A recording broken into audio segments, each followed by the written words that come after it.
आपकी हालत कैसी रहेगी? उदाहरण के लिए आपने दुनिया में घोषित कर रखा है आप पीएचडी हैं और आप हैं 5वीं फेल, तो आपकी दिन रात हालत कैसी रहेगी? ये अहंकार की स्थिति होती है। वो एक बड़ा भारी झूठ है।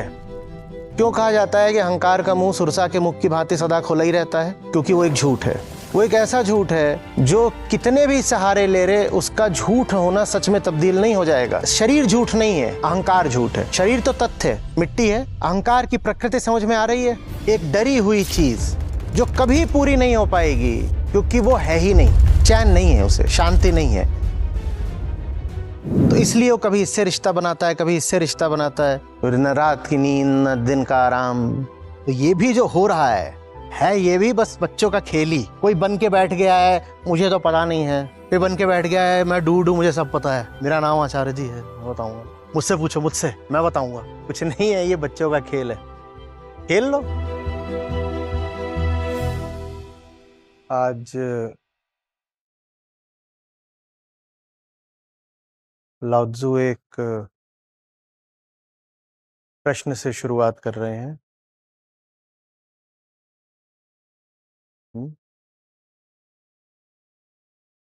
और प्रश्न का उत्तर हम तभी दे पाएंगे जब कुछ मूल बातें एकदम स्पष्ट होंगी। प्रश्न है, क्या आप अपने मन को स्थिर रख सकते हैं? क्या आप मन के भटकाव के पार देख सकते हैं? उसके आगे और प्रश्न आते हैं, समय रहे तो और भी प्रश्न ले लेंगे।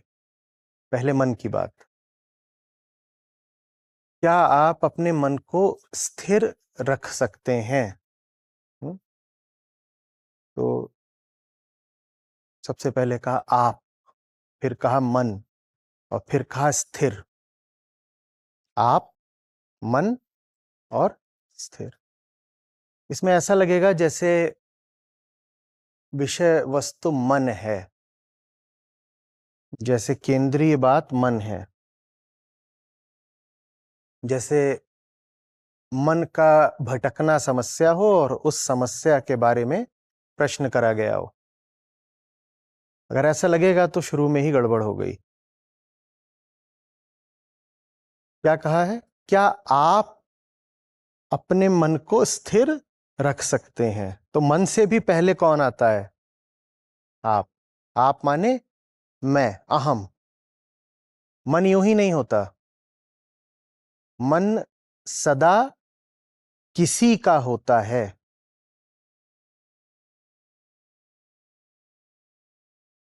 मन तो जैसे पालतू जानवर है या नौकर है या किसी वृत्त की परिधि है, सदा उसके केंद्र में कोई होता है, सदा उसका स्वामी कोई होता है। आज मन खराब है, आज मन चंचल है, आज मन उदास है। जो मालिक है वो अपने आप को छुपा करके सारी बात मन पर डाल देता है ना? अरे मन तो बड़ा पापी होता है। ये ऐसा ही है जैसे अपराध करने वाले ने स्वयं को बचा करके अपने उपकरण पर सारा दोष डाल दिया हो, है ना? जैसे बंदूक चलाने वाले हाथ ने अदालत में बंदूक हाजिर कर दी हो कि यही गुनहगार है। मन की क्या परिभाषा है? अहम ने अपने इर्द गिर्द जिन विषयों को एकत्रित कर लिया होता है, उन विषयों के समुदाय को मन कहते हैं।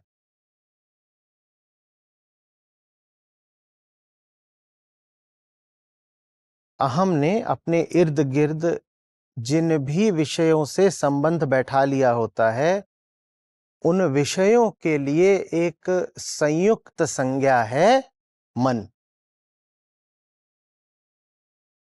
तो इसको मैं अक्सर आपसे ऐसे भी कहा करता हूं कि मन अहम के चारों ओर बसा हुआ मोहल्ला है।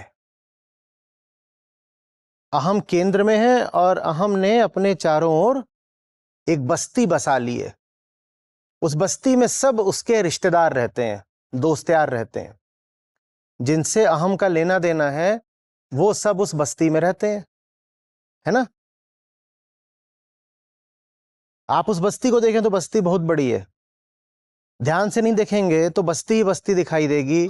बस्ती के बीचों बीच जो बैठा हुआ है वो नहीं दिखाई देगा, क्योंकि वो एक है, वो मात्र एक है जो बस्ती के मध्य में बैठा हुआ है। और बस्ती में उसने कितने बैठा लिए हैं? अनेक। आप यहां तक कह सकते हो अनंत।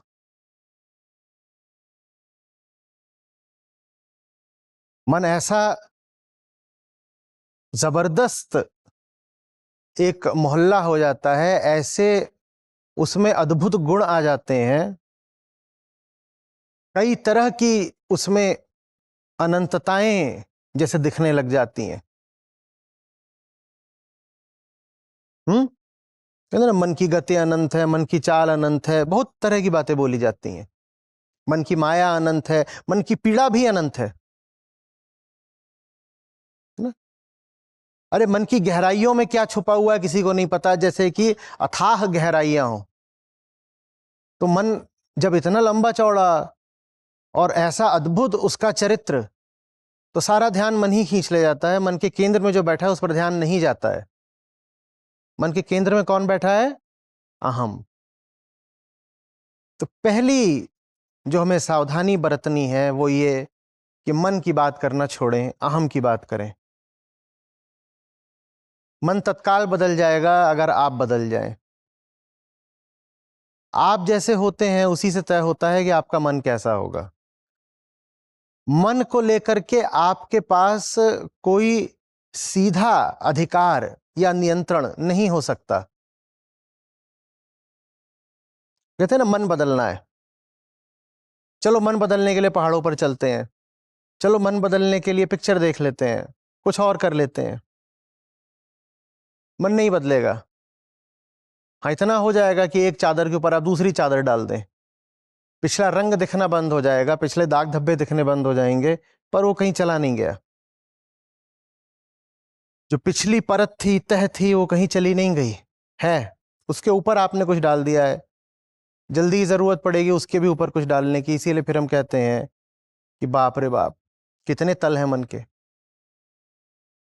मन से उलझे रह जाना बहुत आसान है, आसान ही नहीं है, मात्र सुविधाजनक है। सुविधाजनक भी नहीं है, कहिए कि अनिवार्य है, क्योंकि अगर मन की बात नहीं करी तो अहम की बात करनी पड़ेगी, अहम फंस जाएगा। मन की बात भी कौन कर रहा है? अहम।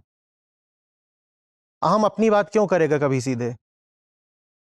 भूलिएगा नहीं कि मन की बात मन करने नहीं आता, मन की बात भी मैं करता हूं ना।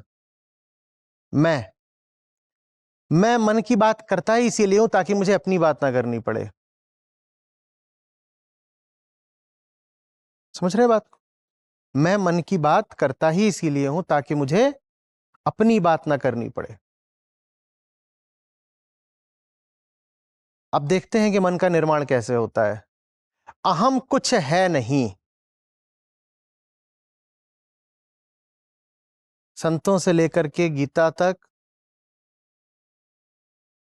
और अष्टावक्र से लेकर नागार्जुन तक सब आपको लगातार यही पढ़ा रहे हैं कि अहम एक बड़ी अद्भुत इकाई होता है जो मात्र अपनी नजरों में होता है, अन्यथा पारमार्थिक तल पर वास्तविक अर्थ में उसका कोई अस्तित्व नहीं है। पर वो अद्भुत इसलिए है क्योंकि अपनी दृष्टि में तो वो है। इसीलिए हम कहते हैं कि अहम यदि है भी तो बस व्यवहारिक तल पर है। व्यवहार की भाषा में हम मैं आदि कह देते हैं। जगत व्यापार चलना मुश्किल हो जाएगा अगर हम वैसे ही हों जैसे हैं, पर मैं कहना छोड़ दें। तो इस दुनिया में तो ऐसे ही चलता है, मैं, तुम, मेरा, तेरा। लेकिन इस मैं नामक इकाई का अपना कोई स्वतंत्र पारमार्थिक वस्तुगत अस्तित्व नहीं है, इसको खोजने जाओ ये कहीं नहीं मिलती। वास्तव में ये अनुभव ही तभी तक होती है जब तक इसको खोजने नहीं जाओ। जो ही इसे खोजने निकलो तो पता चलता है कि जिसको खोज रहे हैं वो है ही नहीं, और जो खोजने निकला है वो भी खोज में मिट जाता है। समझ में आ रही बात है? तो अहम बड़ी अजीब हालत में रहता है, उसकी हालत से हमको थोड़ी तो संवेदना रखनी पड़ेगी अपनी हालत से। भाई हम और कोई नहीं है, हम ही है। अब सोचो आप कि आप कुछ ऐसा बने बैठे हो जो बस आपके अपने प्रचार के कारण है, आप वास्तव में वो हो नहीं, तो आपकी दिन रात कैसी हालत रहेगी? हमने अहम के बारे में क्या कहा? वो मात्र अपनी दृष्टि में है, वो मात्र अपने देखे है। अगर स्वतंत्रता से, निष्पक्षता से उसको खोजा जाए तो वो नहीं मिलेगा। हां, अहम स्वयं कहे कि मैं हूं, तो उसका होना सिद्ध होता रहता है। और जब हम कहता है मैं हूं, तो साथ ही साथ वो ये भी मान लेता है कि तुम हो, क्योंकि बात बड़ी बेमेल हो जाएगी, बड़ी अतार्किक हो जाएगी अगर मैं कहूं कि मैं तो हूं पर तुम नहीं हो। तो इस तरीके से एक दूसरे की पीठ खुजा के काम चलता रहता है, मैं भी हूं तुम भी हो। ठीक है ना? अब मैं आपसे पूछ रहा हूं आपकी हालत क्या रहे अगर आपको पता हो कि कोई ऐसी चीज है आपके बारे में जो सिर्फ आपके प्रचार के कारण है, जो सिर्फ आपके आग्रह, आपके हठ, आपके झूठ के कारण है, अन्यथा नहीं है। आपकी हालत कैसी रहेगी? उदाहरण के लिए आपने दुनिया में घोषित कर रखा है आप पीएचडी हैं और आप हैं 5वीं फेल, और दुनिया को आपने क्या बता रखा है? आप पीएचडी हैं। तो आपकी दिन रात हालत कैसी रहेगी? अपनी हालत बयान करते हुए कुछ शब्द बताइए। डरे हुए, असुरक्षित, धक धक लगी रहेगी लगातार आप। हाँ हाँ, और लगातार आप लोगों को पटा कर रखना चाहोगे, लगातार आप लोगों को अपने पक्ष में रखना चाहोगे, लगातार आप दबंग लोगों से अच्छा रिश्ता रखना चाहोगे, है ना? जो समाज, दुनिया वगैरह के बाहुबली होंगे, आप उनकी गुड बुक्स में रहना चाहोगे। हाँ, बहुत बढ़िया। और लगातार आप ऐसों से दूर रहना चाहोगे जो आपकी पोल खोल सकते हैं, तो आप ज्ञानियों से दूर रहना चाहोगे, दूर ही नहीं रहना चाहोगे। ज्ञानी का होना भी आपकी धड़कन बढ़ाने, रक्तचाप बढ़ाने के लिए पर्याप्त है। तो आप ज्ञानी को मिटाना चाहोगे, भले ही ज्ञानी स्वयं आप पर आक्रमण करने ना आ रहा हो, पर आप अपनी ओर से उस पर आक्रमण करने जाओगे, क्योंकि अगर वो है भी तो उसका वजूद ही आपके लिए खतरा है। आज वो आप पर आक्रमण नहीं कर रहा, पर कल कहीं उसने आप पर नजर डाल दी तो आप मिट जाओगे। उदाहरण के लिए, आप जिस यूनिवर्सिटी से पीएचडी होने का दावा करते हो, उसके वाइस चांसलर के प्रति आपका क्या रुख रहेगा? यह दृष्टि रहेगी ज्ञानियों के प्रति, क्योंकि वो व्यक्ति है जो तत्काल आपकी पोल खोल सकता है। यह अहंकार की स्थिति होती है। वो एक बड़ा भारी झूठ है, लेकिन उसे जीना है, उसे जीना है, उसे झूठ बन के ही जीना है। उसको लगता है अस्तित्व का मतलब ही होता है झूठ का अस्तित्व। उसको लगता है कि अगर उसने अपना झूठ हटा दिया तो वो स्वयं ही हट जाएगा। वो कहता है कि मैं माने झूठ, तो अगर झूठ हट गया तो मैं ही गायब हो जाऊंगा। तो बहुत डरा हुआ रहता है, तो लगातार रिश्ते बनाता रहता है। अब समझ में आ रहा है कि इतने विषयों से संबंधित होना हमारी मजबूरी क्यों है? नेटवर्किंग करके रखने का भाई, किसी भी दिन आफत आ सकती है। पैसा भी बहुत सारा रखने का, क्योंकि किसी भी दिन आफत आ सकती है। अब पीएचडी बोल करके नौकरी ले ली है, कुछ कर लिया है, वो सब चली जाएगी, किसी भी दिन जा सकती है। तो बहुत सारा पैसा जोड़ के रखो, नौकरी चली गई तो अपना क्या होगा? क्योंकि पता है कि तुम्हारे पास जो है वो झूठ है, वो कभी भी छिन सकता है। ये अहंकार है। तुम्हारे पास जो कुछ है वो झूठ पर आधारित है, कभी भी छिनेगा। तो इसीलिए बहुत तरह की सुरक्षा के इंतजाम करके रखता है। पुलिस वालों से बना के रखो भाई, किसी भी कोई एफआईआर कर सकता है कि इस आदमी की डिग्री झूठी है, तो मैं पहले ही वहां पर जाकर के सब बंदोबस्त, इंतजाम, प्रबंध, सेटिंग करके रखूंगा। नेताओं से बनाकर रखो भाई, किसी भी दिन कुछ हो सकता है। मीडिया से बना के रखो भाई, किसी भी दिन अखबारों में बदनामी छप सकती है। समझ में आ रही है बात? अब समझ में आ रहा है कि क्यों कहा जाता है कि अहंकार एक अपूर्णता है जो सदा किसी न किसी के सहारे की तलाश में रहता है, और कोई भी सहारा वो ले ले, कोई सहारा पूरा नहीं पड़ता, अभी उसे और सहारे चाहिए। क्यों कहा जाता है कि अहंकार का मुंह सुरसा के मुख की भांति सदा खुला ही रहता है? क्योंकि वो एक झूठ है। वो एक ऐसा झूठ है जो कितने भी सहारे ले रहे, उसका झूठ होना सच में तब्दील नहीं हो जाएगा। झूठ माने मिथ्या है ही नहीं, फॉल्स, रॉन्ग नहीं है ही नहीं, प्रतीत होता है। प्रतीत भी बस इसलिए होता है क्योंकि प्रतीत होना मजबूरी है। चोरी छुपे रह लेगा तो दूसरों की नजर तो पड़ सकती है ना उस पे, और चोरी छुपे तो रहता ही है। कितना कितना भी चोरी छुपे रह ले, दूसरों की नजर तो उस पे पड़ेगी ही ना। साधारण कामों के लिए भी जगत से संबंधित तो होना ही पड़ेगा, जिसको कहते हैं कि भूमिगत हो जाना। चोर वगैरह क्रिमिनल्स कई बार हो जाते हैं अंडरग्राउंड, तो भी खाने पीने के लिए, कुछ करने के लिए तो साधारण रिश्ते तो बनाएंगे ना दुनिया से। तो डर तो लगातार लगा ही रहता है, कभी भी धर लिए जाएंगे। वो हम है, वो अहंकार है। हमारा होना ही एक झूठ है। शरीर झूठ नहीं है, अहंकार झूठ है। शरीर तो तथ्य है, मिट्टी है, लहर है, मिट्टी से लहर उठी है। पूरा अध्यात्म देह की बुराई करने में लगा रहता है। देह बुरी है, देह विषय वासनाओं का घर है, देह कुछ नहीं है। देह तो वैसे ही है जैसे ही आपके पांव के नीचे जमीन है, सर के ऊपर आसमान है, यही देह है, पंचभूत। देह में क्या है?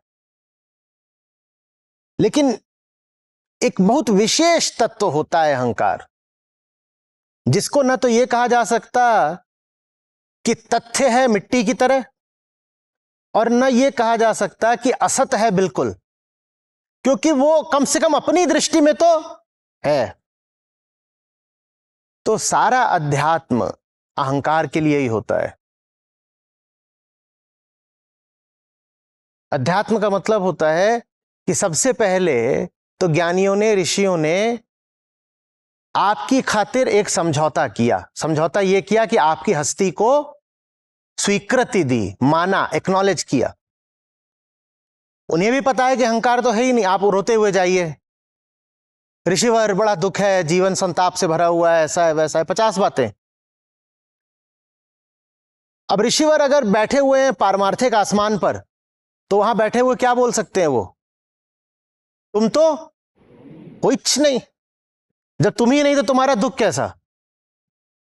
सीधा जवाब तो यही होना चाहिए। मैं बहुत गंभीरता से विचार कर रहा हूं। फिजूल के प्रश्न बंद। कोई प्रश्न आए बोलो प्रश्नकर्ता से तुम हो ही नहीं। जब प्रश्नकर्ता ही नहीं है तो प्रश्न कैसा?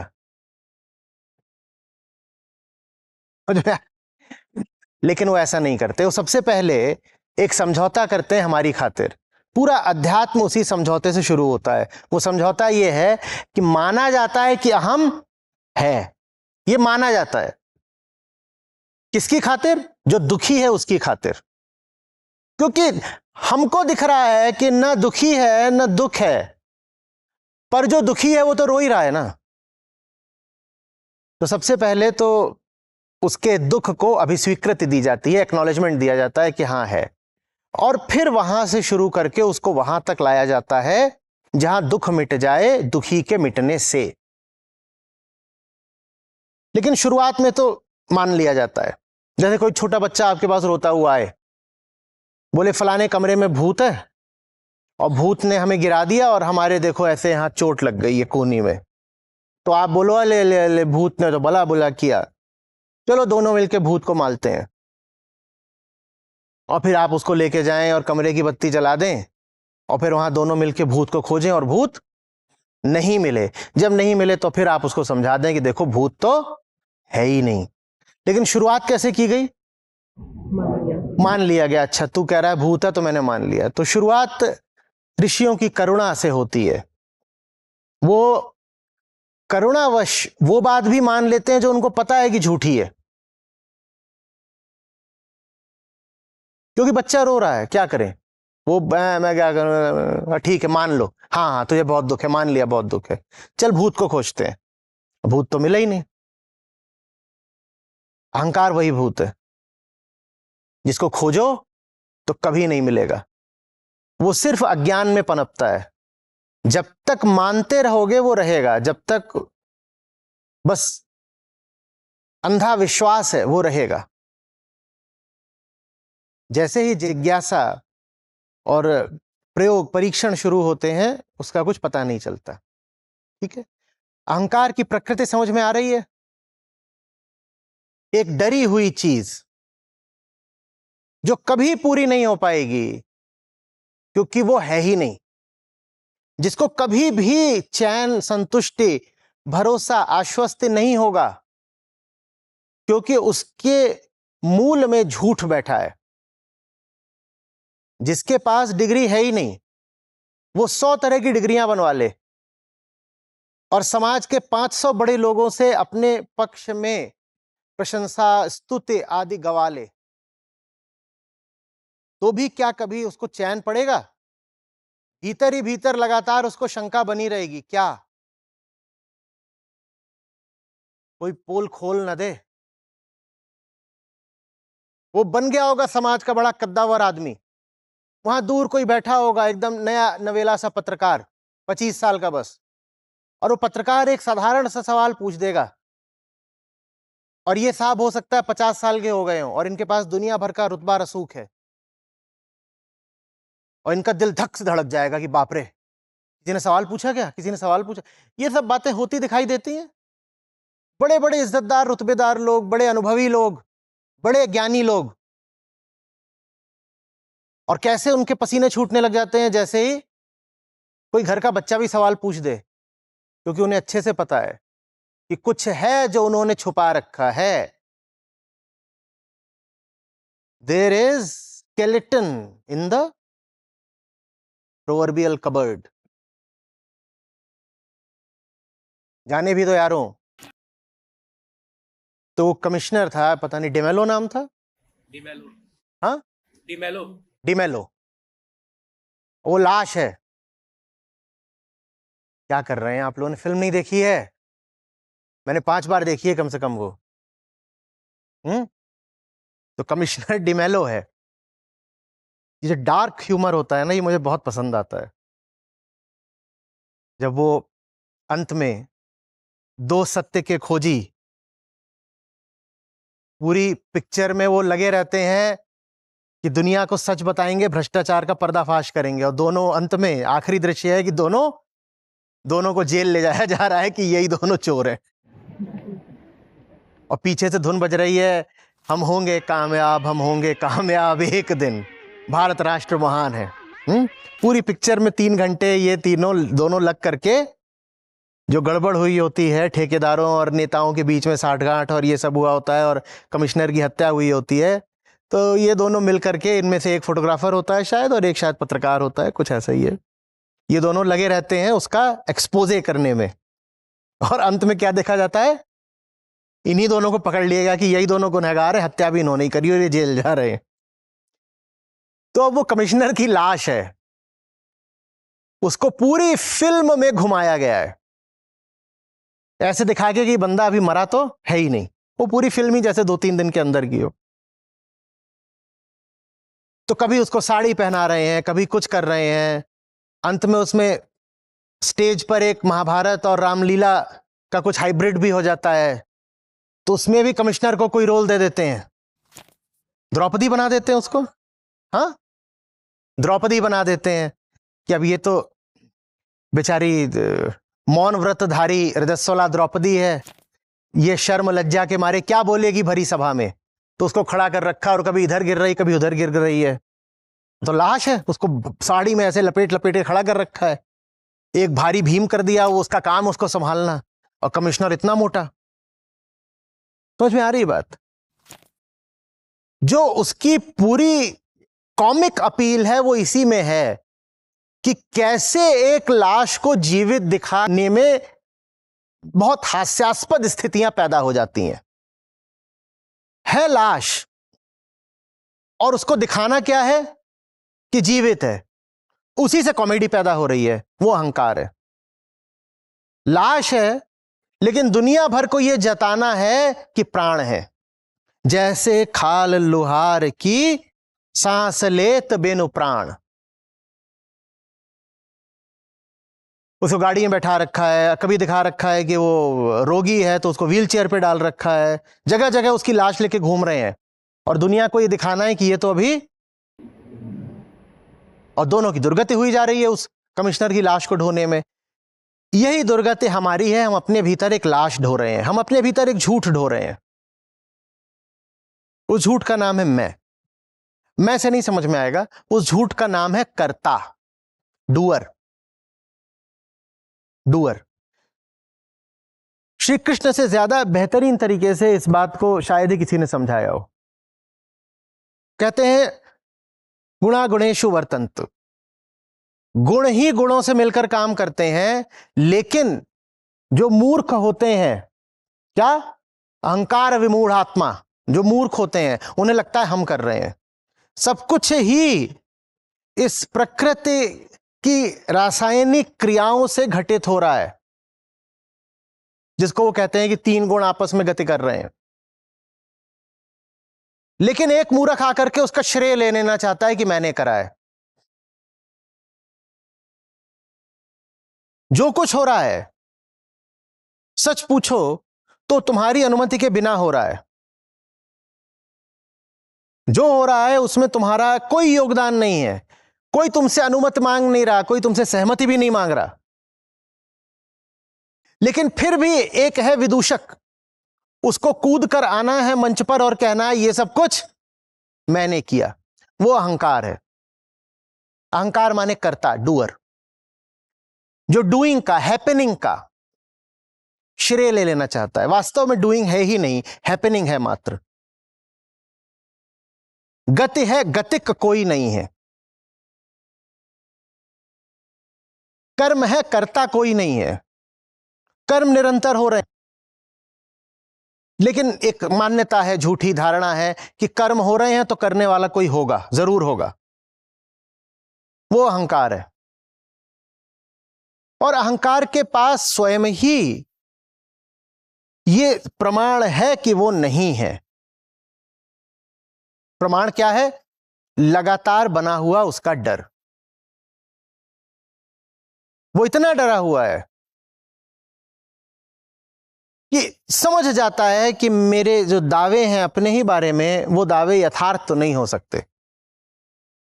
और इसी डर के कारण वो दुनिया भर का संचय करता है, कहानियां बनाता है, गुटबंदी करता है। जितने दुनिया के आप कृत्य देख रहे हैं वो अहंकार के डर से ही होते हैं, और डर तो उसमें रहेगा ही। अहम हो और डर ना हो, ये नहीं हो सकता। तो अहम ने जो गुटबंदी करी है, जो अपने आसपास पूरा मोहल्ला बैठाया है, उसको मन कहते हैं। जैसे आपने पुरानी हिंदी फिल्मों में देखा होगा कि किसी छोटी जगह पर जो एकदम दबंग बाहुबली नंबर 1 लठायत है, किसी जगह पर उसकी कोठी होती है, और कोठी के चारों ओर उसने लगभग 1 किलोमीटर वर्ग क्षेत्र में क्या फैला रखा होता है? अपने लोगों की बस्ती। देखा है कि नहीं देखा है? जैसे चक्रव्यूह में होता है, एक के बाद एक चक्र है, और बीच में कौन खड़ा है? जो परम योद्धा है। ये उस तक आसानी से नहीं पहुंच सकते, चारों ओर पहले ये सब है। तो मन समझ लीजिए जैसे अहम का सुरक्षा कवच है। आपके मन में कुछ भी यूं ही नहीं होता। आपके मन में जो कुछ भी है वो इसलिए है ताकि आपके झूठ को बचाए रख सके। जो चीज आपके झूठ को बचाएगी नहीं, वो मन में बसेगी नहीं, वो मन को काट करके अहम पर आघात करेगी। कुछ अगर है जो मन को बहुत प्यारा है, जो मन में आ करके शांतिपूर्वक, कुशलता पूर्वक बस गया है, तो उसका जीवन में एक ही काम है, अहंकार को बचाना। फिर दोहराते हैं, मन अहंकार के इर्द गिर्द जमा हुई विषयों की बस्ती है। हाँ हाँ, रहा होगा। अगर वहां भी गैंगस्टर वाला मामला है तो बिल्कुल रहा होगा। एक बीच में और उसने अपने चारों तरफ पूरी बस्ती बसाई होगी। जैसे अभी ये फिल्म आई थी, उसमें भी तो था गैंगस्टर फिल्म KGF। बीच में उनका महल है और चारों तरफ उनके लोगों की बस्ती है। ये मन है, ये मन है। ऐसे ही वहां किसी को नहीं बसा लिया जाता। देखिए आपके मन में कौन है। जो भी आपके मन में है वो कहीं ना कहीं इसलिए है कि वो आपके होने को स्वीकृति देता होगा, माने आपके झूठ को सच मानता होगा। आप मन में लाओगे ही उसी को जो कह दे कि हाँ तेरा जो झूठ है वो मैंने सच माना, तो वह ठीक है, अब हम तुम्हें अपने मन में प्रवेश देते हैं। तुम दिन को कहो रात, तो हम रात कहेंगे, ठीक है। Agree? Yes agree, okay you can come. तो वो मन में आ जाएगा।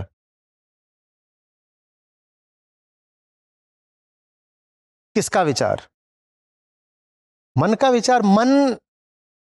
मन के पास कोई एजेंसी नहीं है, मन करता नहीं है।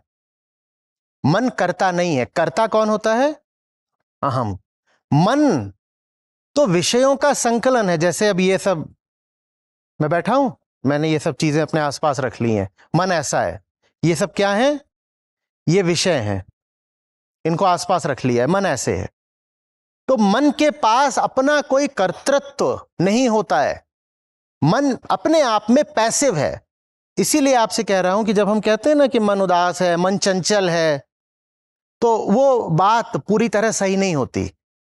जिसको आप मन की चंचलता कहते हो वो फुटबॉल की चंचलता है। फुटबॉल चंचल तो होती ही है। फुटबॉल चंचल होती है कि नहीं होती है?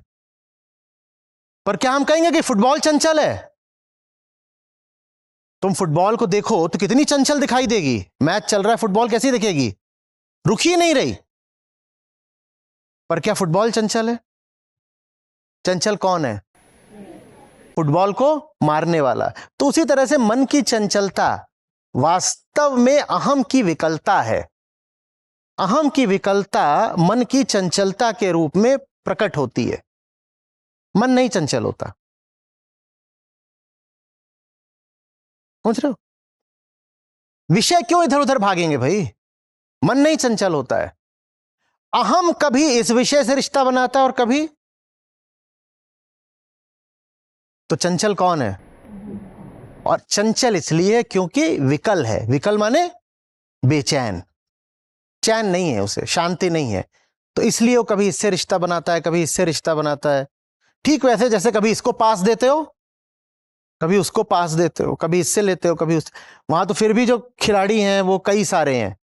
यहां पर खिलाड़ी बस एक खिलाड़ी है जो कभी इस विषय को पकड़ता है, कभी उस विषय को पकड़ता है।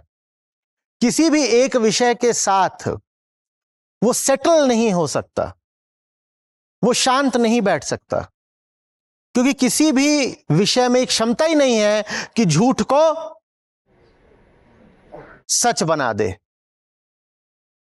हां, हर विषय के पास जाया इसी आशा से जाता है कि क्या पता ये मेरी हस्ती को प्रमाणित कर दे, क्या पता इससे जुड़ करके जो है नहीं वो हो जाए, क्या पता इससे जुड़ के चैन मिल जाए। तो विषय नहीं कूदफान मचा रहे हैं। मन माने विषयों का हमने क्या कहा? समुदाय। विषय नहीं कूदफान मचा रहे। वैसे भी मन तो सूक्ष्म होता है ना, क्या कूदफान मचाएंगे? इतनी बाहर वस्तुएं हैं, उन वस्तुओं में से जिनसे आपने रिश्ता बना लिया उनको विषय बना के यहां बैठा लेते हो। वो क्या बेचारे कूदफान मचाएंगे? वो तो छवियां हैं। मन में उन वस्तुओं की छवियां होती हैं जिन वस्तुओं से आपने रिश्ता बना लिया। तो वो छवियां क्या कूदफान मचाएंगी? मन नहीं चंचल होता। अहम चंचल है और चंचल होना उसकी मजबूरी है, उसे चंचल होना पड़ेगा। रुक के, टिक के, थम के तो वो बैठ सकता है ना जिसको घर मिल गया हो, जिसको आश्वस्ति मिल गई हो। अहम को ना कोई घर है ना आश्वस्ति है। उसका तो यही है कि कहीं जरा सा कुछ खटका हुआ उसकी नींद खुल जाती है। मेरी चोरी पकड़ी तो नहीं गई, मेरी चोरी पकड़ी तो नहीं गई। आप कोई बड़ी भारी चोरी करके बैठे हो, क्या हालत रहेगी आपकी?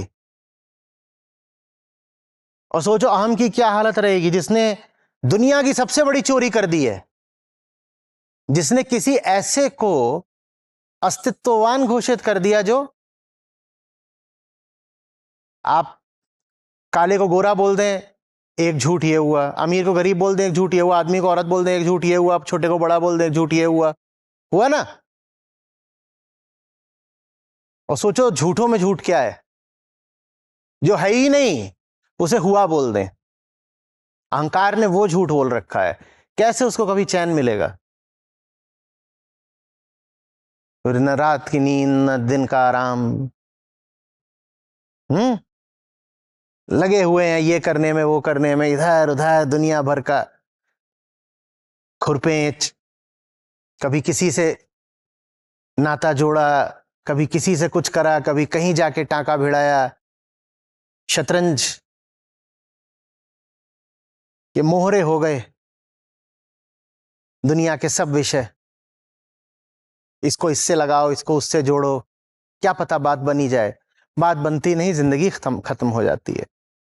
समझ में आ रही बात ये? तो जो चुनौती आज हमें दे रहे हैं लाओ त्जू, प्रश्नी चुनौती के रूप में है, क्या आप अपने मन को स्थिर रख सकते हैं? क्या आप मन के भटकाव के पार देख सकते हैं? जी हां, देख सकते हैं, अगर हम मन की बात करना बंद कर दें। मैं मन की बात करता है ताकि मैं को मैं ना देखना पड़े। मन की बात बंद, मेरी बात शुरू। मेरे होने से मन है ना, आप ना रहो तो मन रहेगा क्या? आप ना रहो तो मन रहेगा क्या? जो कुछ स्मृति में पड़ा हुआ है वो विषय नहीं कहलाता। विषय तभी है जब अहम उससे संबंध बनाता है। जिस क्षण आपने संबंध बनाने की आवश्यकता छोड़ दी, विषय सीधे स्मृति में चला जाता है, निष्क्रिय हो जाता है, पैसिव। अब आपको व्यवहारिक तल पर कभी जरूरत पड़ेगी तो आप उसको कॉल कर लोगे, जैसे सॉफ्टवेयर में होता है ना, फंक्शन किसी चीज को कॉल करता है, तो आप उसको कॉल कर लोगे, छोड़ दोगे। अब आपके पास ये जरूरत नहीं है कि आपके पास लगातार कोई मौजूद रहे सुरक्षाकर्मी की तरह।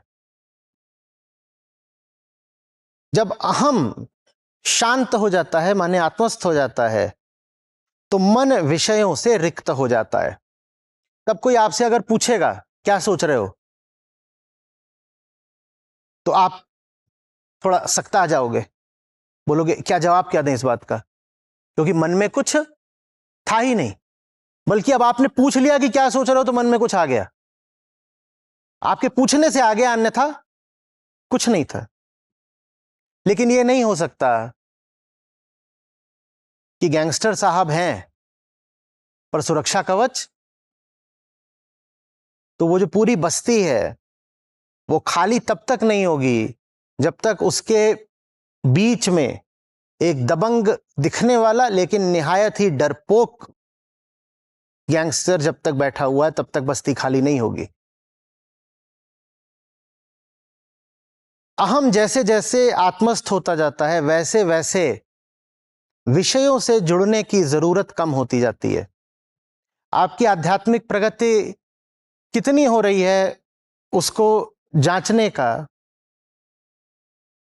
एक ये तरीका हो सकता है। कोई भी तरीका 100% फूल प्रूफ नहीं होता, पर फिर भी आपको जिंदगी में कितने विषयों से जुड़ने की बाध्यता प्रतीत होती है। और जब से जीवन में गीता आई है, कितने विषय अनावश्यक लगने लगे हैं। कितनी बैसाखियां हैं जो आपने त्याग दी, और त्याग भी नहीं दी, वो गिर गई, क्योंकि आप दौड़ने लगे। जो दौड़ रहा हो वो बैसाखी कहां तक ढोते ढोते दौड़ेगा।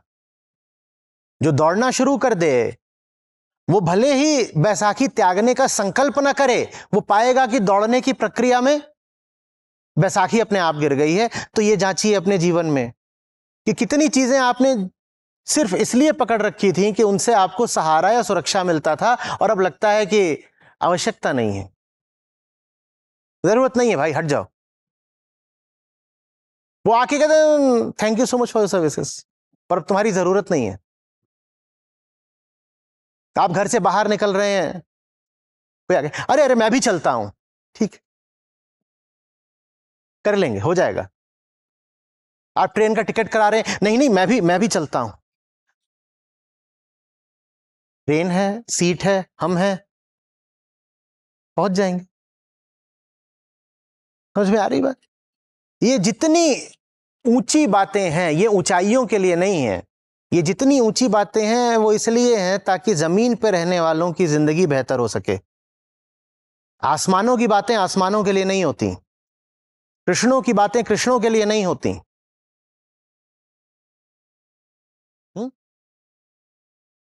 कई बार बात आती है कि भगवान महावीर और गौतम बुद्ध समसामयिक थे, मोटे तौर पर 20-30 साल उम्र में महावीर बुद्ध से ज्येष्ठ थे और एक ही क्षेत्र में वो भ्रमण करते थे, यही पूर्वी उत्तर प्रदेश, बिहार और नेपाल के सीमावर्ती क्षेत्र, यहीं पर उनका पूरा काम चलता था। तो लोग कई बार कहते हैं कि ये दोनों महानुभाव एक दूसरे से कभी मिले क्यों नहीं? क्योंकि कोई जरूरत नहीं है, क्योंकि कृष्णों की बातें कृष्णों के लिए नहीं होती। क्या करेंगे एक दूसरे से मिलके? हाँ, जानते थे शायद एक दूसरे को, क्योंकि कई बार ग्रंथों में उल्लेख आता है तो पता रहता है। हिंदू ग्रंथों में उदाहरण के लिए जैन मुनियों का बड़े आदर के साथ उल्लेख आता है, लेकिन ऐसा कोई उल्लेख हमें नहीं मिलता कि जैन तीर्थंकर और उपनिषदों के ऋषि आमने सामने बैठे हुए हों। आदर बहुत है पर आमने सामने बैठने की कोई आवश्यकता शायद है नहीं। यही बात आप जब मध्यकाल में आ जाएं और वहां आप पाएं कि भक्ति मार्ग के इतने संत थे, संत कवि थे, बहुत कुछ छिटपुट मौके होंगे विरल जब उनमें आपस में मुलाकात हुई हो। हाँ, उनमें गुरु शिष्य का ही नाता हो, जैसे रैदास है, मीरा है, तो अलग बात है, अन्यथा आपस में नहीं मिलते थे। और अब जनश्रुति है, कह नहीं सकते कि कितना सही है कितना गलत है। उदाहरण के लिए एक जनश्रुति है कि बाबा फरीद और संत कबीर मिले, वो जनश्रुति ठीक हो नहीं सकती क्योंकि दोनों का जीवन काल अलग है, लेकिन फिर भी जो संदेश देने के लिए वो जनश्रुति निर्मित है वो संदेश महत्वपूर्ण है। कहते हैं कि ये दोनों महापुरुष आपस में मिल रहे हैं तो दोनों के साथ दोनों को सुनने वाले उनके शिष्य वो बहुत सारे मौजूद हैं और बहुत उत्साहित हैं कि ये एक बड़ी अनूठी घटना घटने जा रही है, ये दोनों मिलेंगे तो न जाने क्या होगा। और कई दिनों पहले से तैयारियां चल रही हैं और बड़ा रोमांच है, ये एक विरल घटना घटने जा रही है। और होता क्या है कि दोनों जन मिलते हैं, एक दूसरे को देखते हैं, मुस्कुराते हैं और आगे बढ़ जाते हैं।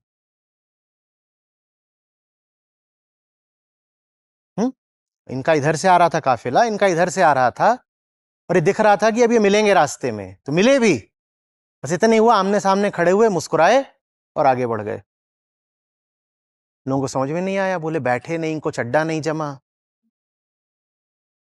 कोलैबोरेशन तो हुआ ही नहीं,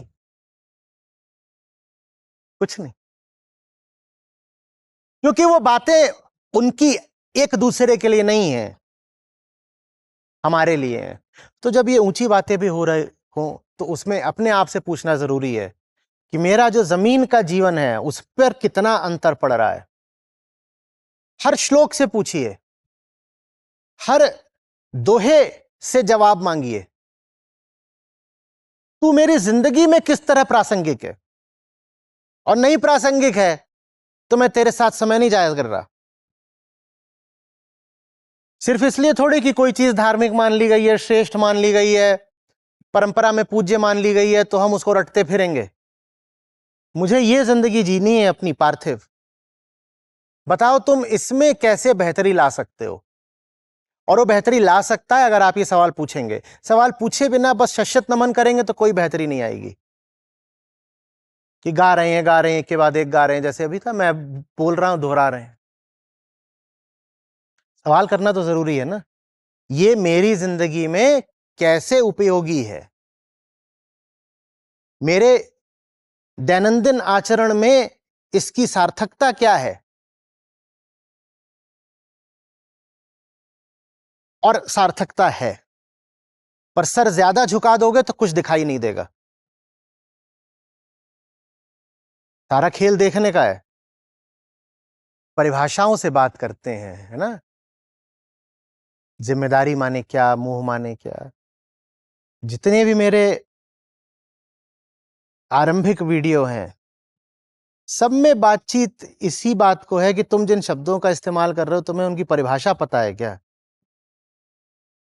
लंबी चौड़ी बातचीत हो सकती है, घंटों की बातचीत हो सकती है, और परिभाषा ही स्पष्ट नहीं तो तुम बात किस पे कर रहे हो। One straw man versus the other. मैं पूछा करता था, जैसे सामने बैठे हुए हैं, मैं पूछा था, हाँ भाई कितने लोग मानते हो that A is greater than 0? हाथ खड़े करो, खड़े करो। अरे कर दो यार, ये देखा, तुम सब लाल पार्टी में आ गए। सब लोग हाथ खड़े करो जितने लोग मानते हो ए इज ग्रेटर देन 0। खड़े करो, खड़े करो। ये सब लाल पार्टी में आ गए। नीचे करो। कितने लोग मानते हो ए इज लेस देन 0? हाथ खड़े करो। तुम सब हरी पार्टी में आ गए। अब वहां बाहर निकलो, दूसरे का सर फोड़ दो। बस ये किसी को नहीं पता है, हे है क्या।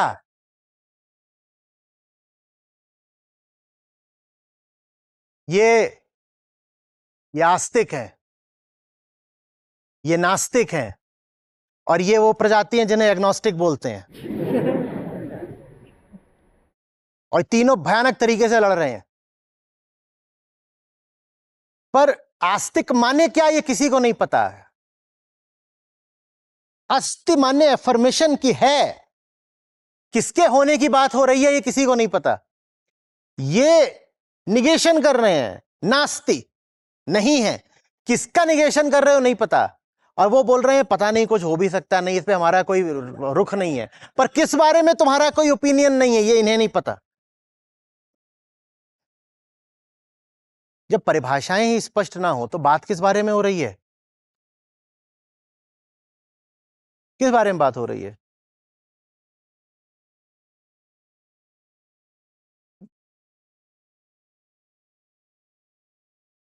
सब्जियां बड़ी मस्त चीज होती हैं। एक सब्जी होती है, उसका एक जगह कुछ नाम होता है, और उससे 200-400 मील दूर चले जाइए तो उस क्षेत्र में दूसरा नाम होता है।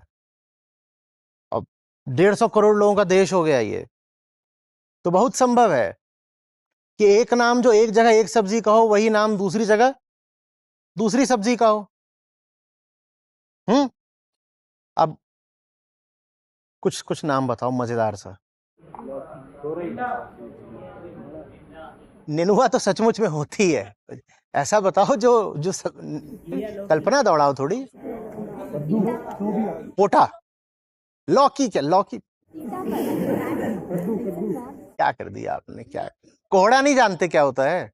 कोहड़ा होता है ऐसा जो नहीं होता। अभी क्या बोला मैंने? पोटा। अब पोटा, पोटा, पोटा, ठीक है। पोटा बंबई में पारसी समुदाय आलू को बोलता है, और पोटैटो से मिलता जुलता है, तो वहां क्या होता है? पोटा माने आलू। और पंजाब में पोटा माने क्या होता है? पंजाब में पोटा माने क्या होता है, कुछ बोलो। बैंगन। अब ये दोनों आमने सामने बैठ गए हैं, ठीक है ना। ये इनका नाम है सोडा बॉटल वाला, जमशेद जी। सोडा बॉटल वाला, सोडा बॉटल भी नहीं, सोडा बॉटल ओपनर वाला। और ये आकर बैठ गए, इनका क्या नाम है? हाँ हाँ, हरदीप सिंह। और दोनों लड़ गए हैं कि पोटा सख्त होता है कि मुलायम, कि उसमें बीज होते हैं कि नहीं होते हैं। और सोडा बॉटल वाले का एकदम ही ओपनर लग गया। अपने पंजाबी भाई हैं, भारी पड़ गए। बोले बोल क्या बोल रहा है? बोल रहा है पोटा में बीज होते हैं। अब वो बैंगन की बात कर रहा है। वो आलू की बात कर रहा है। एक के देखे बीज होते हैं, एक के देखे नहीं होते, पर दोनों समझ ही नहीं रहे कि बात हो किसकी रही है। एक के देखे इतना बड़ा होता है, एक कह रहा नहीं इससे ज्यादा बड़ा होता ही नहीं। एक कह रहा है कि लटकता है पौधे में, एक कह रहा है जमीन खोद के निकाला जाता है। और सर फोड़ दिया एक दूसरे का। किसकी बात कर रहे हो? ये तो पूछना ही नहीं है कभी। ये तो पूछना ही नहीं है कभी कि बात किसकी हो रही है, परिभाषा क्या है।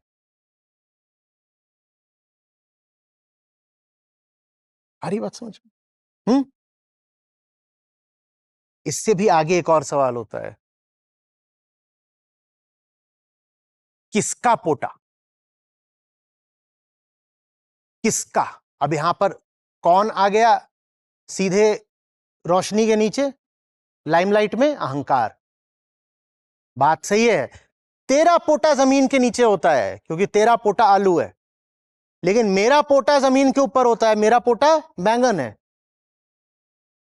अहम कभी यह नहीं मानेगा कि सारी परिभाषाएं उसकी स्वयं की दी हुई है। वो कभी भी यह नहीं मानेगा कि सब कुछ उसके सापेक्ष है। वो ये दिखाएगा कि सब कुछ ही ऑब्जेक्टिव है। इसी को हम कहते हैं कि अहम अपने आप को आत्मा दर्शाना चाहता है। अहम ये बताना चाहता है कि मामला एब्सोल्यूट है। एब्सोल्यूट नहीं है, रिलेटिव है। वही पोटा उसके रिलेशन में आलू है और वही पोटा उसके रिलेशन में बैंगन है। अहम की दुनिया में सब कुछ रिलेटिव है। आपका बेटा आपके रिलेशन में राजकुमार है, आपका बेटा पड़ोसी के रिलेशन में लफंगा है। समझ में आ रही बात? लेकिन आप ये नहीं मानोगे कि हां वो राजकुमार है, पर सिर्फ मेरे लिए। पड़ोसी के लिए और पड़ोसी की बिटिया के लिए तो लफंगा ही है। ये कभी नहीं मानोगे। आप कहोगे राजकुमार है एब्सोल्युटली। एब्सोल्युटली माने है। अहम यही करता है, वो है पर मात्र अपने रिलेशन में, अपने देखे है, और उसकी पूरी दुनिया भी बस उसी के लिए है। माने मन किसके लिए है? अहम के लिए है। मन अहम के लिए है। मन स्थिर नहीं है तो माने कौन स्थिर नहीं है? मन उदास है तो कौन उदास है?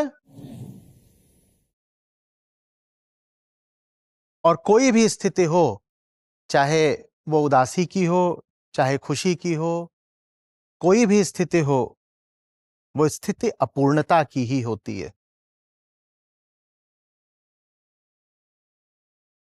हर स्थिति का काम है आना और जाना। वो वापस चली ही इसीलिए जाती है क्योंकि अपूर्ण निकली। लगभग वैसे ही जैसे आप लोग अमेज़न वगैरह से कुछ मंगाते हैं और अगले दिन उसको लौटा भी देते हैं। मन लगातार यही करता रहता है। मन नहीं, वो क्या करेगा? ऑनलाइन ऑर्डर देगा, माल आएगा, एक दो दिन इस्तेमाल करेगा, बात तो कभी बन ही नहीं सकती। जब बात नहीं बनती तो फिर वो लौटाता है। और वो यूनिवर्स, वो यूनिवर्सल सेट, वो समुच्चय जहां से ऑर्डर किया जा सकता है, जहां से विषय उपलब्ध हो सकते हैं, वो अनंत है। और कोई रिस्ट्रिक्शन नहीं है कि 500 बार आपने कुछ मंगाया और लौटाया तो अब नहीं मंगा सकते। जीवन पूरा फिर ऐसे ही प्रयोग और आशा में बीत सकता है, बीत जाता है। ये मंगाया, आजमाया, बात नहीं बनी, लौटाया, फिर अगली चीज मंगाई, फिर। और यही कारण है कि अहम की दुनिया में आशा बड़ा ऊंचा शब्द होता है। और यही कारण है कि लोग कितना भी अपने आप को धार्मिक बोल लें, कृष्ण भक्त बोल लें, गीता से सब बच के निकलना चाहते हैं, गीता से सब कतराते हैं, क्योंकि गीता में निराश शब्द बहुत केंद्रीय है। गीता में भी, अष्टावक्र गीता में भी, हर जगह कहते हैं जो अभी तक आशा को पकड़े हुए है वो बंधक ही रहेगा, वो दुखी ही रहेगा। क्योंकि आशा का मतलब ही यही है, मैं तो वही रहूंगा जो मैं हूं, उम्मीद करूंगा कि इसके बाद अब इसको आजमाऊंगा तो शांति मिल जाएगी। मैं वही रहूंगा, विषय बदलता चलूंगा। इतना बड़ा मैंने विषयों का संसार बसाया किस लिए है? इसीलिए तो कि एक के बाद एक उसमें मैं कुछ। अब बताओ कि हमें नए नए अनुभवों की तलाश क्यों रहती है?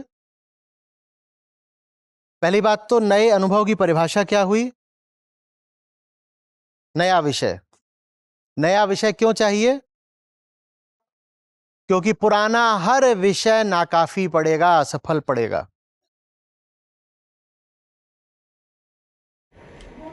बोर हो जाओगे।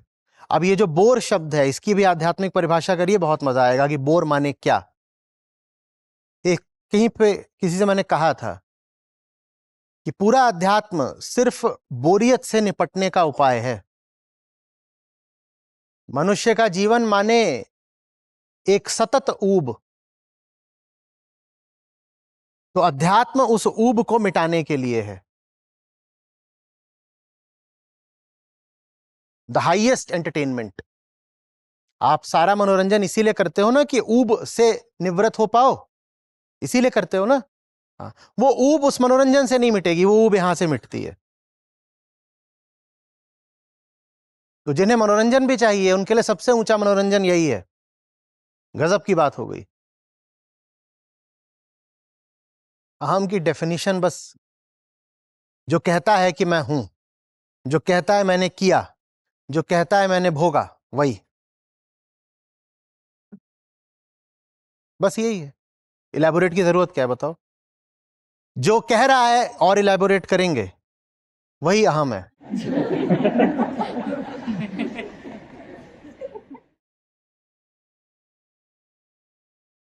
जो सर ऐसे ऐसे हिला के कह रहा है कि समझ में नहीं आया, वही अहम है। हाँ, बिल्कुल है। अहम न हो तो पूछेगा कौन और जवाब कौन देगा? पर जितने प्रश्न पूछे जा रहे हैं वो सब इस भावना पर आधारित हैं कि मुझे समस्या है। माने मैं सत्य, सत्य को समस्या होती है, माने मैं सत्य। तो पारमार्थिक तल पर यह पूरी प्रश्नोत्तरी मिथ्या है। न किसी को कोई समस्या है, न समस्या का निदान या समाधान देने की कोई जरूरत है। आप जब अद्वैत में भी विशुद्ध अद्वैत पर जाओगे, उच्चतम अद्वैत पर, जैसे ऋभु गीता, तो वहां गुरु शिष्य संवाद पर भी हंसा जाता है। कहते क्या पूछ रहे हो और क्या जवाब दिया जाए? वहां यह भी नहीं करा जाता कि गुरु के सामने नमन करना है। अवधूत गीता कहती है सर झुकाऊं भी तो झुकाऊं किसके आगे, मैं ही मैं तो हूं।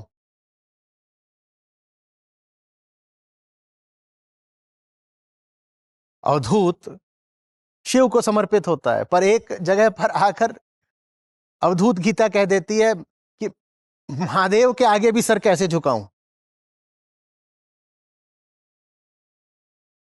नमन करूं भी तो किसको? और छोड़ो, आप अष्टावक्र गीता में साथ रहे हैं, कैसे आप भूल गए अहो अहम नमो मह्यम? मैं ही हूं। चलो अब एक काम करते हैं, शत शत नमन खुद को ही कर लेते हैं। अहो अहम, अहो विस्मय का भाव, अपने अपने औदात्य का भाव, अहो अहम, और अब नमन करना नमो मह्यम।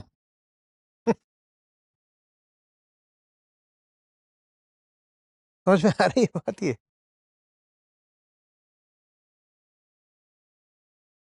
तो ये भी जो हो रहा है ये भी बस बच्चों का खेल ही।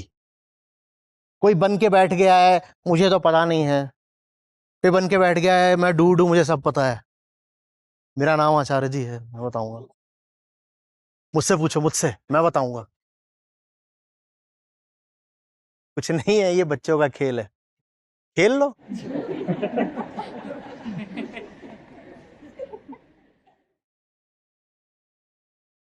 जब तक तुम्हें लगता है कि तुम्हें समस्या है, तब तक तो ये खेल तुम्हें खेलना पड़ेगा। ठीक है?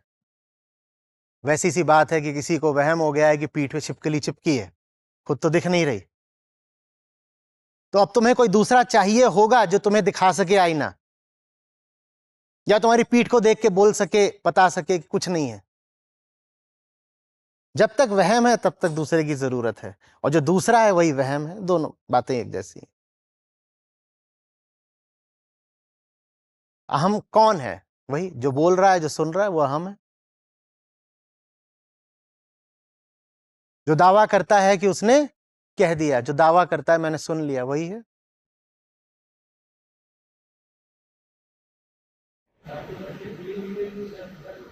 आपने कल रजिस्टर किया है गीता में? कल? तो आप यहां कैसे आए? जानते नहीं हैं आप क्या कि बात सिर्फ 400 लोगों के लिए नहीं हो रही है? कहाँ है माइक, कहाँ है कैमरा? या चलती ट्रेन में हमने बस यूं ही गॉसिप शुरू कर दी है? आप संस्था के साथ हो, आप मिशन को समझते हो, आप भली भांति जानते हो कि इस बातचीत में भले ही इस सभागार में 500 जने मौजूद हैं, पर इस बातचीत को 5 लाख लोगों तक पहुंचना है। आप ऐसे बीच बीच में कुछ उछालते रहोगे तो क्या ये स्वार्थ की बात नहीं होगी कि हम 500 लोगों का तो काम हो जाए, और जो बाहर देख रहे हैं उनको भी छोड़ो कि जिन लोगों तक सोशल मीडिया से पहुंचना है, जो हमारे ही भाई बंधु अभी कम्युनिटी पर ये पूरी बात सुन रहे हैं, उन तक आपकी बात कैसे पहुंचेगी? पहुंच जाएगी। सोचिए, आप आज आए हो, आप पिछले 2 दिनों में तो नहीं आए थे, 26-27 तारीख को, लेकिन यहां जितनी बातचीत हो रही थी वो आप सुन के लाभ ले रहे थे ना। और वो बातचीत आप ना सुन पाते ठीक से तो आपको कैसा लगता? आपकी बातचीत कोई कैसे सुन पाएगा?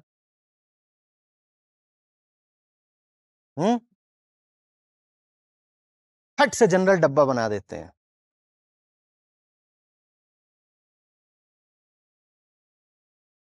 आपका ही हूं मैं आपकी सेवा के लिए मौजूद हूं। मैं तो कह रहा हूं यूज मी, पूरा निचोड़ लो। पर पूरा निचड़ू तो पूरे के लिए निचड़ू ना, मात्र एक अंश के लिए क्यों? मात्र 2 लोगों के लिए क्यों? मेरा पूरा इस्तेमाल हो तो फिर पूरे विश्व के लिए हो ना, मात्र सभागार के लिए क्यों?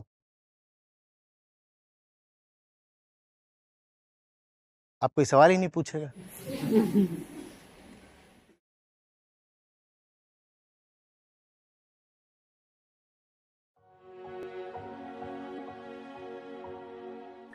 नमस्ते, मेरा नाम अतिंद्र है।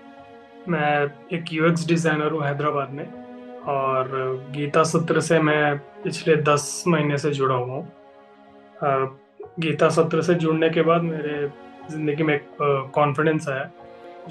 आज हमने शांति के 2 तरीकों के बारे में जाना। एक आम शांति जो हम रोज़मर्रा की ज़िंदगी में देखते हैं, कोई भी एक छोटी सी खुशी, मतलब 10 चीज़ अगर खराब हो रही है तो उसमें से कोई एक चीज़ जो हमें खुशी देने लग जाए तो हम उसको शांति मान लेते हैं। अगर एक एग्जांपल लिया जाए तो ऑफिस में सुबह से काम अच्छा नहीं हुआ, लेकिन कोई एक काम अच्छा हो गया तो उससे हमें लगता है कि हाँ, चीज़ें सुधर रही हैं, परंतु ज़रूरी नहीं है कि ऐसा हो। तो ये एक आम शांति है जो हमें लगता है कि हमें आगे चल के सुकून देगी।